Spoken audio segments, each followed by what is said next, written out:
Olá, paz do Senhor Jesus, graça e paz para outros, né? Cada denominação tem uma saudação, né?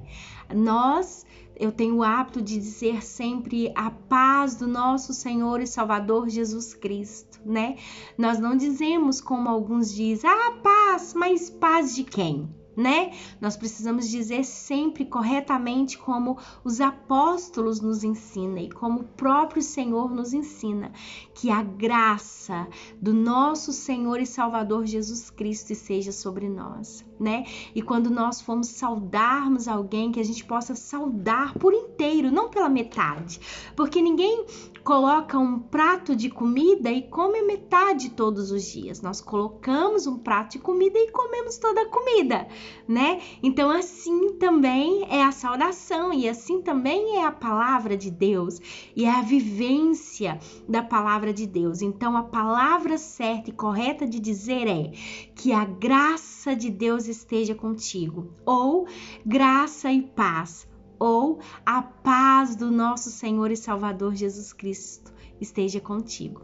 Amém? Que nós possamos ser íntegros, sinceros, honestos, amáveis, perdoadores, que nós possamos ser próximos de Deus, muito próximos dele, né? Que nós possamos ir para o secreto, que nós possamos viver nos secretos, né? E que nós possamos ser revelados por ele e não por nós mesmos. Que nós possamos ser apresentados por eles e por eles na questão da Trindade, né? Do Pai, do Filho e do Espírito Santo. E nunca por nós mesmos, não é? Porque nós sabemos uma coisa: Deus é amor e ele faz questão que nós também sejamos amor e que vivamos o amor e que possamos exalar o amor, amém? Mas nós andamos sempre em amor? Deveríamos, mas não andamos sempre, porque tem dias em que nós acordamos oprimidos, ou tristes, ou cansados, ou passando mal, ou enfermos, né? Então tem dias que nós não estamos tão amorosos assim, né?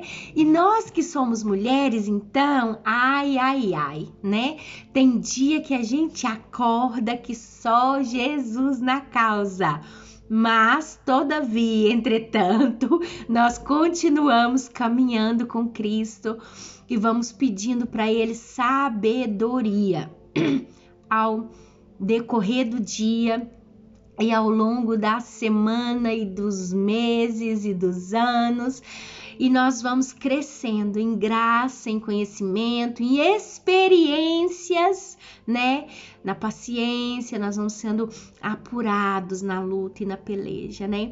Muitas vezes, queridos, nós passamos por momentos complicadíssimos na nossa vida e nós achamos que é só nós que passamos.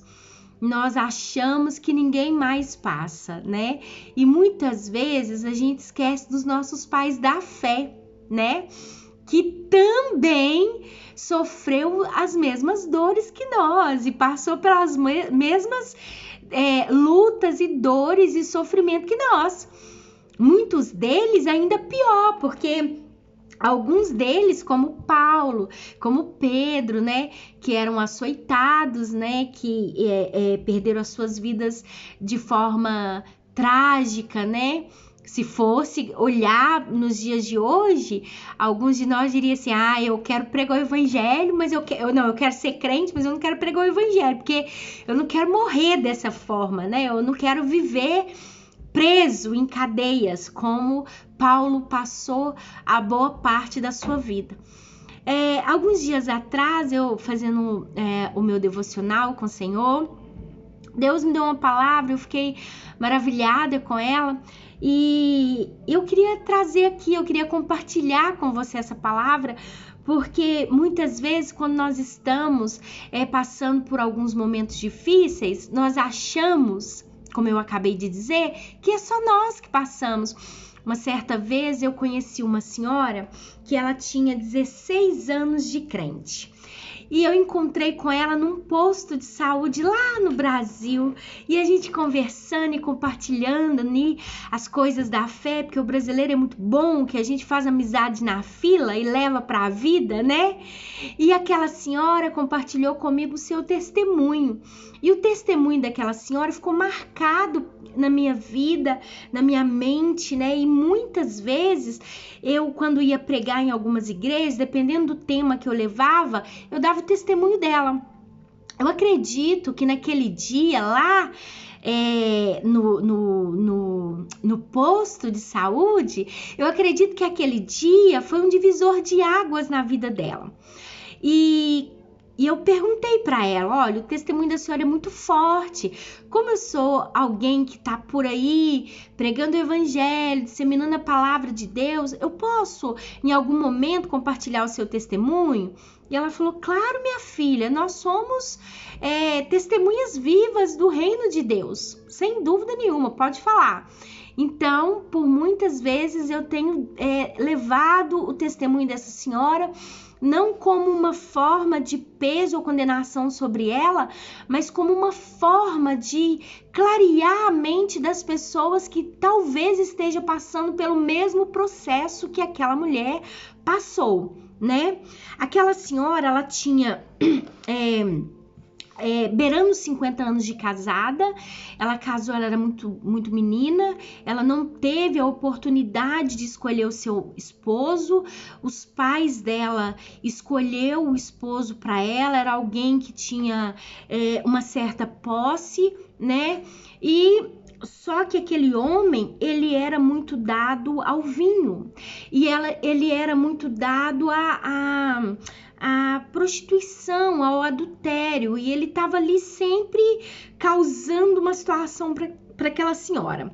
Aquela senhora, ela, quando casou, ela não era cristã, né? Ela praticamente não tinha religião, ela era muito nova, ela foi criada no catolicismo, mas quando ela casou, ele logo disse para ela, nós não seremos de religião nenhuma, porque eu sou averso à religião. E ela concordou, e tudo bem, e seguiram a vida. E por 20 anos, casados ali, ela já tinha, com 20 anos, 8 filhos. 8 filhos. 8 filhos. E aqueles 8 filhos eram, assim, terríveis. Eles eram terríveis. Ali no bairro onde ela morava, eles eram... as pessoas tinham medo deles, né? E aquele marido, ele montou ali na casa dele uma espécie de ferro velho. Então ele foi construindo para cima e embaixo era o ferro velho. E ele criou todos os filhos ali no meio desse contexto ali do ferro velho. E tanto esse marido quanto os filhos bebia, quebrava a casa e dava muito trabalho. O marido por alguns anos batia nela e tal, e ela viveu uma luta muito grande. Um determinado dia, mudou uma vizinha cristã ali pro lado daquela senhora, começou a evangelizá-la. E ela começou a ver que a família daquela mulher era uma família diferente. E ela começou a desejar no coração dela que a família dela fosse igual a daquela mulher. E ela perguntou para aquela senhora, né, qual que era o segredo. E ela falou assim, o segredo do meu casamento e da minha vida é Deus. Ele é que mudou a minha história. Eu tinha uma vida igual a sua. E aquela nova vizinha levou ela, né, para a igreja. E ali, chegando na igreja, ela foi conhecendo a Cristo. E os anos se passaram. Quando fez 16 anos que essa senhora estava na igreja, havia 16 anos que essa senhora orava pelo seu esposo, pelos seus filhos, e nenhum deles se convertia. Nenhum deles. E ela me contou isso, ela falou comigo assim, olha, é estranho, eu acabei de te conhecer, mas eu vejo em você uma paz, eu vejo em você algo tão diferente, né? E eu tô aqui desabafando com você, nem sei porquê. E eu falei, eu sei por quê. Deixa eu contar pra senhora uma coisa, eu tenho 4 anos de casada. sabe? E quando eu casei, eu fui enganada, porque o meu marido não era cristão. O meu marido era desviado do evangelho. Então ele dizia para mim que era crente, que ele só estava fraco, mas que ele era crente. Mas na verdade não, ele estava afastado do evangelho e ele voltou quando nós nos conhecemos. E no passar do tempo, eu percebi que o meu marido ele queria praticar as coisas da vida, bebida, prostituição, drogas e tudo mais que a vida oferecia para ele que ele estava acostumado. Mas eu, num dado momento, eu falei com o meu marido assim, não. Você casou com uma missionária, então você precisa se converter. Nós vamos fazer o que for preciso, nós vamos subir e descer do monte se for preciso, nós vamos orar dia e noite se for preciso, nós vamos orar pelas madrugadas, fazer propósitos com Deus, nós vamos jejuar juntos, nós vamos fazer estudos dentro de casa juntos até que você se converta. Inicialmente, ele não quis, ele não queria. E quando eu comecei a contar isso para ela, mas você agiu assim, dessa forma? E eu fui dando meu testemunho para ela, fui contando para ela, falei, olha, e agora eu tenho 4 anos de casada, e nesse período de 4 anos de casada, meu marido é convertido. Então, o que falta para a senhora é um punho firme, e uma mudança interior. A senhora também precisa mudar, a senhora também precisa se revelar como uma pessoa que foi mudada pelo Espírito Santo, para que eles olhem para a senhora e creia e veja a transformação que houve em ti. Então, a transformação, primeiro ela conhece na primeira pessoa em que os olhos foram abertos, que é a senhora. Seus olhos foram abertos. Então, a primeira pessoa que tem que mudar é a senhora. A senhora, quando fica nervosa, fala palavrão? Falo. A senhora mente? Às vezes. A senhora tem atos que a senhora não fazia outrora, mas que a senhora faz agora e que irrita eles profundamente, a senhora faz achando que tá certa? Ela ia vários. Eu falei, o quê? Eu falei, vamos fazer o seguinte... Me dá o seu telefone e a gente vai se comunicando. Como a gente mora no mesmo bairro, eu vou ajudar a senhora na sua caminhada. Olha isso. E nós começamos a ter contato. Eu comecei a ajudar aquela senhora. Gente, eu vou contar para vocês. Eu nunca fui na casa daquela senhora, nunca. Mas o meu telefone estava sempre disponível para ela, sempre. E todas as vezes que ela precisou, ela entrou em contato, e quando o Espírito Santo me incomodava, quem entrava em contato era eu. Passado mais ou menos uns 2 anos daquela nossa conversa ali, um determinado dia eu encontrei com ela e a gente conversando, ela falou, Cris, aquela conversa foi assim... Foi um divisor de águas na minha vida, porque eu vi que quem precisava se converter dentro da minha casa era eu. Então aquela mulher se converteu e ela conseguiu resultados de vida para a vida dos filhos dela, inclusive do marido. Anos para frente, depois nós perdemos o contato, eu acabei sendo enviada para outra cidade, eu não sei como ficou, né? E depois eu eu imigrei para cá, então eu não sei como é que ficou. Mas até onde eu soube, aquela mulher, ela estava com uma vida sendo transformada em Cristo. Eu espero muito fielmente que ela tenha conseguido e que ela esteja viva e que a família dela esteja viva e que todos estejam na presença de Deus, sabe? Houve coisas mais profundas que eu prefiro não falar aqui, né? Essa parte a gente acabou não dando como exemplo, mas aquela mulher, eu vi assim, Deus transformando a face dela, face a face. Naquele dia, nós ficamos ali, vocês sabem como é levantar cedo e posto de saúde no Brasil, né? Basicamente a gente passa o dia na fila. Então nós passamos o dia conversando. E uma coisa que me chamou muita atenção é que no início da conversa, ela disse para mim que ela estava um pouco chateada com Deus. Ela disse, eu estou um pouco chateada com Deus, porque ele não tá me ouvindo, ele não tá fazendo com que as coisas mudem para mim. Eu vejo pessoas que estão chegando no evangelho, que a vida está sendo transformada. A minha vida, ela começou a ser transformada no início, mas já tem 16 anos que eu conheço esse Cristo, que eu sirvo a ele, que eu vou no culto, mas a minha vida, a vida da minha família não mudou. Os meus filhos, eles foram de mal a pior. E ali eu pude entender uma coisa, como aquela mulher que disse que estava chateada com Deus e que a culpa era de Deus e que não havia mudança, nem sombra de mudança, nem uma pequena nuvem de mudança na família dela, ela culpava o nosso Deus. E ali eu pude fazê-la entender que não era Deus, mas era ela que não se posicionava. Então, olha aqui o que Paulo vem dizer para nós em 2 Coríntios, 2 Coríntios 6, do 1 em diante. Presta atenção, olha só.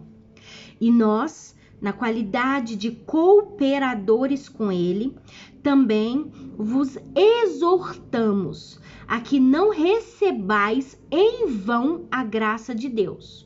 Porque ele diz, eu te ouvi no tempo da oportunidade e te socorri no dia da salvação. Eis agora o tempo sobremodo oportuno. Eis agora o dia da salvação. 3. Não dando-nos nenhum motivo de escândalo em coisa alguma, para que o ministério não seja censurado. Olha que palavra! Mais claro do que isso, só se desenhar, né? Muitas vezes nós reconhecemos Jesus como nosso único Senhor e Salvador, aceitamos Ele, levamos Ele para nossa vida, mas não levamos Ele para dentro da nossa casa. Levamos Ele para nossa vida, mas não convidamos Ele para fazer parte da nossa casa. Não permitimos que haja transformação. Nós achamos que quando nós o reconhecemos, que a vida vai passar de mal a melhor no estralar de dedos. E nós achamos muito fielmente que nós não vamos mais sofrer. E aí, quando vem o sofrimento, e um sofrimento que não cessa, um sofrimento que não muda, um sofrimento que permanece, porque nós entendemos que as batalhas espirituais, elas têm que vir, permanece por um determinado tempo, depois elas cessam de alguma maneira e entra outras pelejas. O Senhor nos renova e entra outras pelejas e assim vivendo dia após dia, dia após dia. Mas quando determinadas pessoas chamam Jesus para a vida, mas não chama ele para dentro de casa e não permite que ele transforme o seu eu, é isso que acontece. O evangelho, ele é censurado. Porque aí quando você vai abrir a boca para falar, ninguém quer te ouvir, porque você não vive. Aí você acha que a culpa é de Deus. Ah, mas Deus não mudou a minha história. Deus até fez alguma coisinha aqui, uma coisinha ali, mas tá meio que estagnado.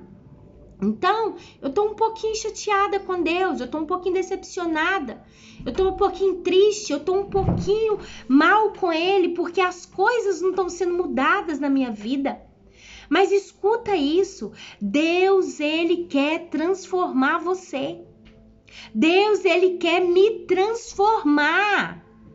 Deus, Ele quer transformar a nossa história. E nós precisamos entender isso. Presta atenção. aquela mulher, quando ela disse para mim que ela estava chateadíssima com Deus, Deus muito provavelmente deve ter usado centenas, dezenas de pessoas para falar com ela ao longo desses 16 anos. Deus deve ter usado louvores, músicas, pregações, profetas. Até o ímpio provavelmente Deus usou.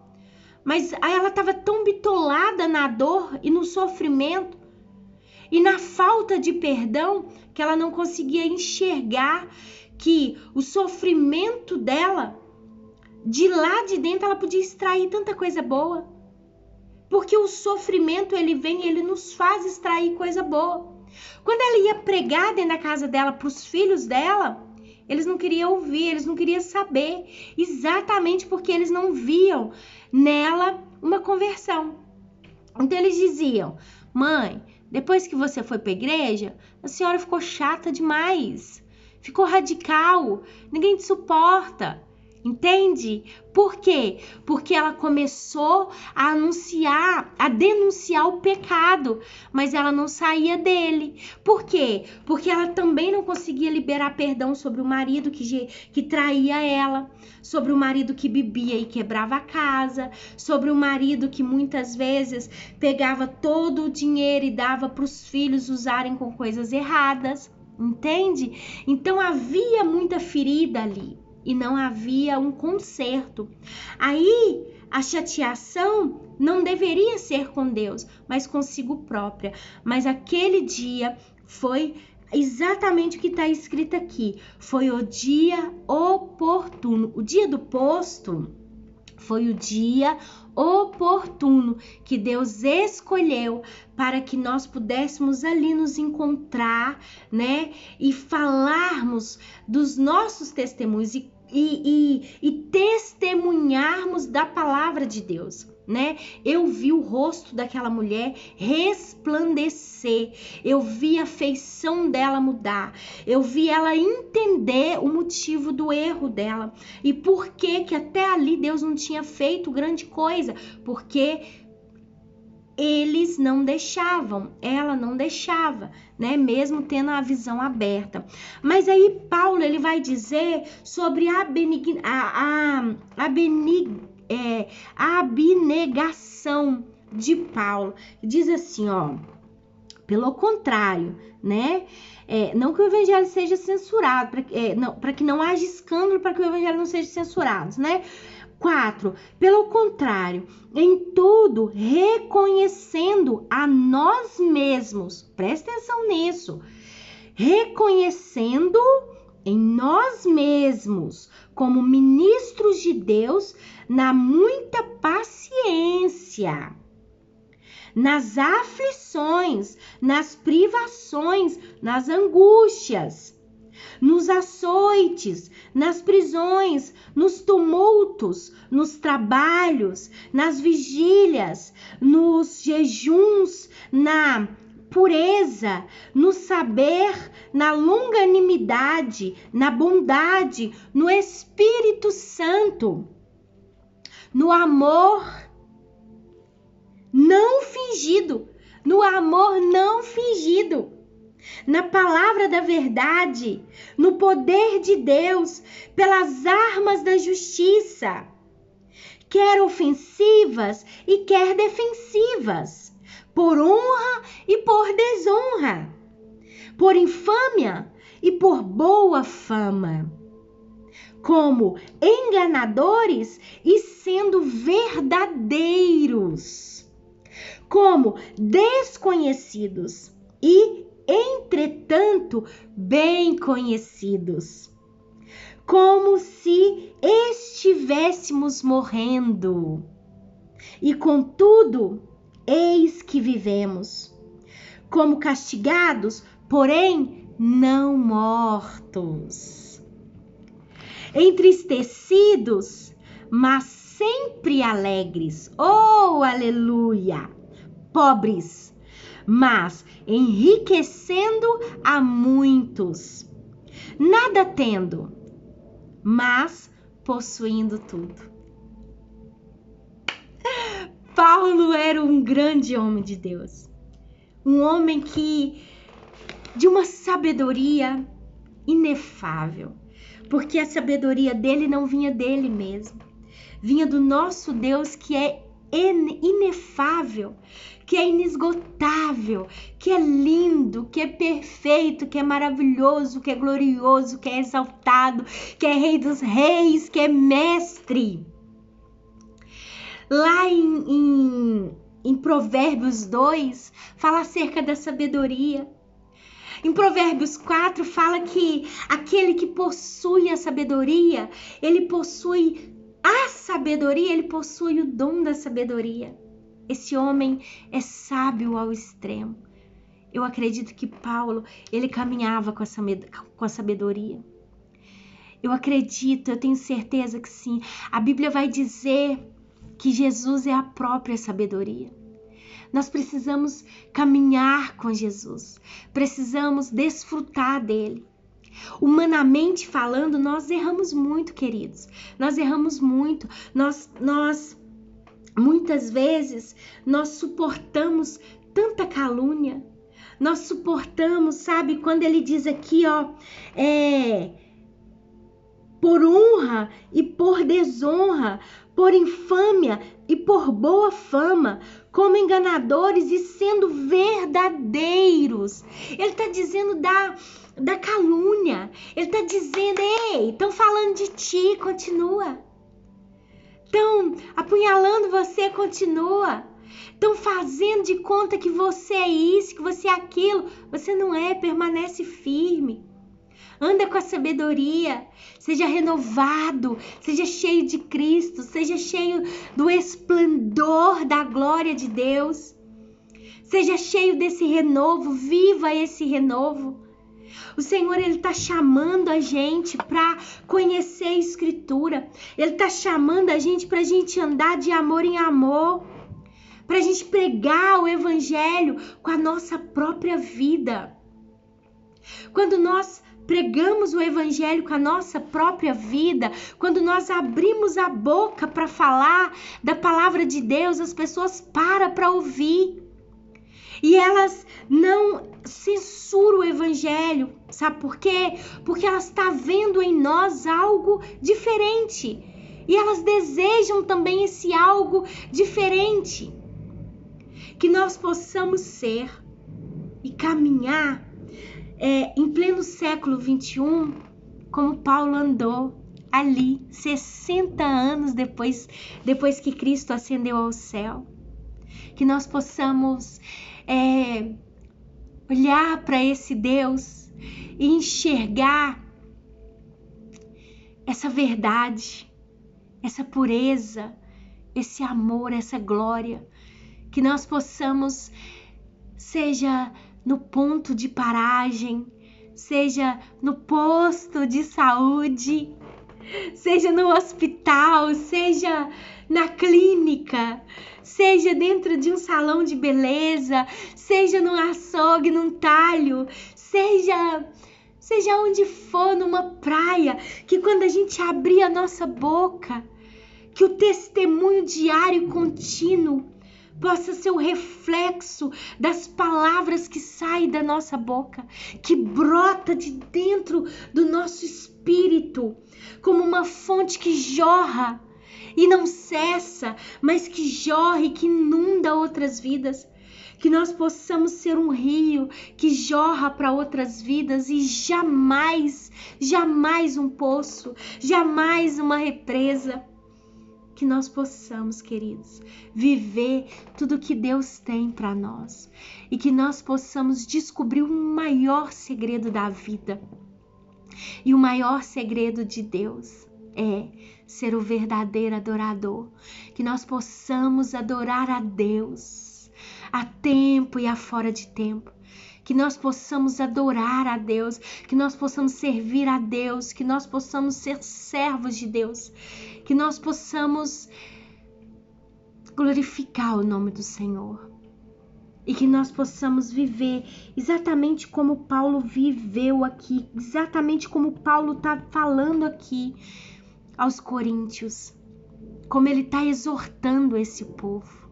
Viva, viva de forma que quando vocês chegarem nos lugares, o evangelho não seja escandalizado por vocês. Que o evangelho não seja censurado por vocês, mas que quando vocês abrirem a boca de vocês, com toda a bagagem de sofrimento que vocês carregam, as pessoas possam aceitar o evangelho de bom grado. Amém? Queria orar pela sua vida. Queria dizer para você, se você está afastado dos caminhos do Senhor, se você está afastado da presença do Santo dos Santos, aonde você estiver aí agora, se esse vídeo chegou até você e se você está vendo esse vídeo até aqui, é porque Deus queria que você ouvisse essa palavra. Escuta isso. Deus não chateia ninguém. Deus não humilha ninguém. Deus não abandonou você. Por algum motivo você parou de ouvir a voz de Deus, como aquela mulher. Por algum motivo você está dentro ou fora da casa de Deus e não está permitindo Deus falar. Ou se Deus está falando, você não está tendo sensibilidade a ouvir o que Deus está falando para você. Escuta o que eu vou te falar nessa tarde. Aliás, o que eu vou te falar nesse dia de hoje. Deus me colocou aqui para falar para você. Você é importante. Você é amado, você é amada, você é querido, você foi sonhado, você foi desejado. Deus sonhou com você. O seu tom de pele, a sua cor dos olhos, os seus dentes, as suas mãos, os seus pés, os seus cabelos, tudo, você é como Deus te quis. Sabe, não deixa o complexo, não deixa a dor, não deixa os medos paralisar a voz de Deus dentro de você. Não deixa. Volta. Volta depressa. Se você estiver longe da presença de Deus, às vezes você está dentro da igreja, mas está magoado com a igreja, está ferido, está entristecido. Tá humilhado, tá se sentindo humilhado por algum irmão. Escuta, Davi, ele vai dizer assim: eleva os meus olhos aos céus, de onde me virá o meu socorro? O meu socorro vem do Senhor que fez os céus e a terra. Paulo tá ensinando aqui ao povo, sabe, que eles precisavam ser íntegros. Ele está dizendo ao povo de Coríntios para eles serem íntegros, para eles serem honestos, para eles viverem, sabe, como se fossem caluniados, mas vencidos, para eles viverem com a dor deles, não conviver com a dor, mas viver com a dor pedindo cura e ser curado e ser sarado, sabe, ser restaurado e ser edificado. E ser transladado ao céu em espírito e ser trazido de novo à terra, curado, renovado, cheio de força para continuar.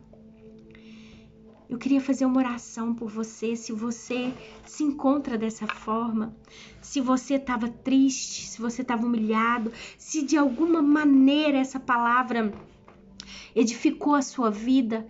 Então nós devemos agradecer a Deus por ela. Ela é de graça, ela não custa nada. Deus, o nosso Deus já deu o seu amado filho. O preço já foi pago. Nós não temos que pagar mais nada. Já foi tudo pago.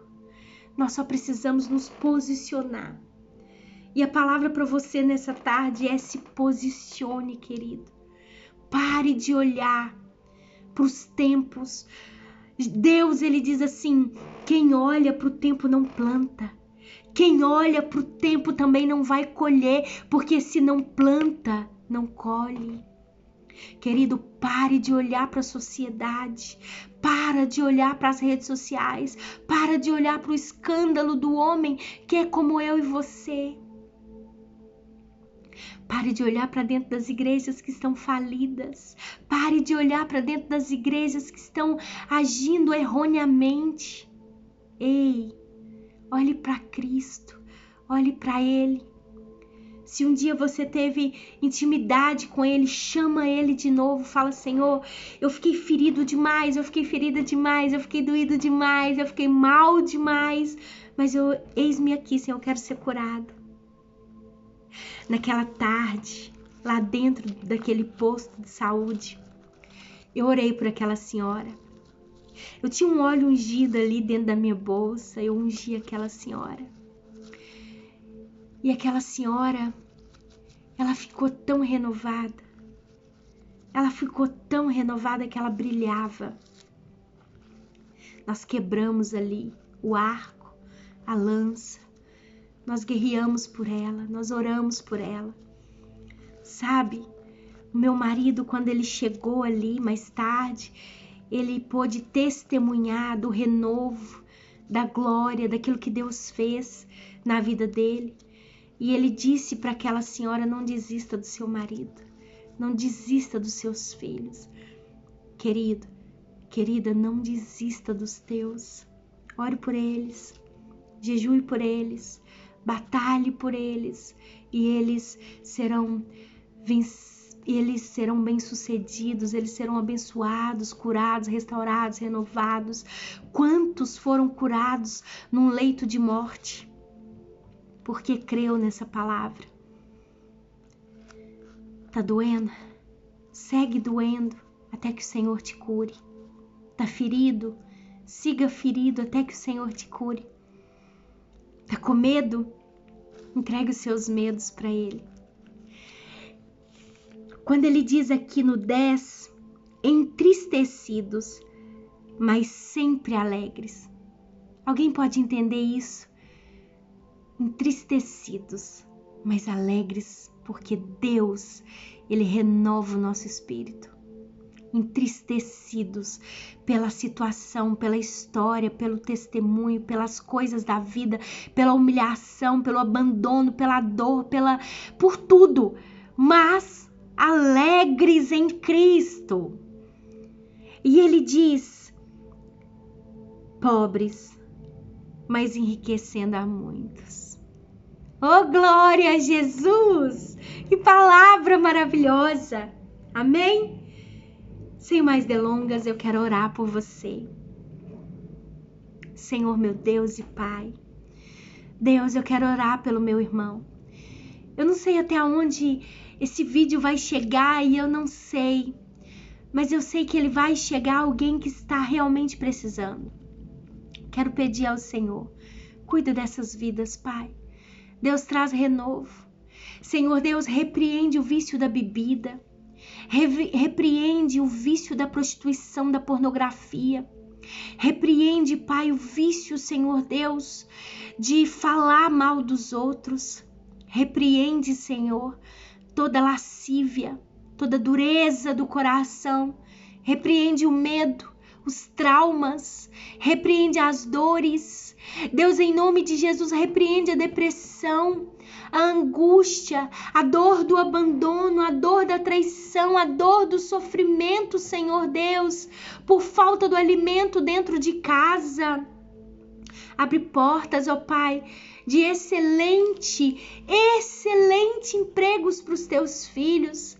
Tira os teus filhos da miséria, Pai. Muda a história de vida. Quebra o arco, quebra a lança, quebra as maldições lançadas, proferidas, as maldições hereditárias, ó Pai, em nome de Jesus. Senhor, do alto da cabeça até a planta dos pés do teu filho, cobre ele com teu sangue, cobre a tua filha com teu sangue.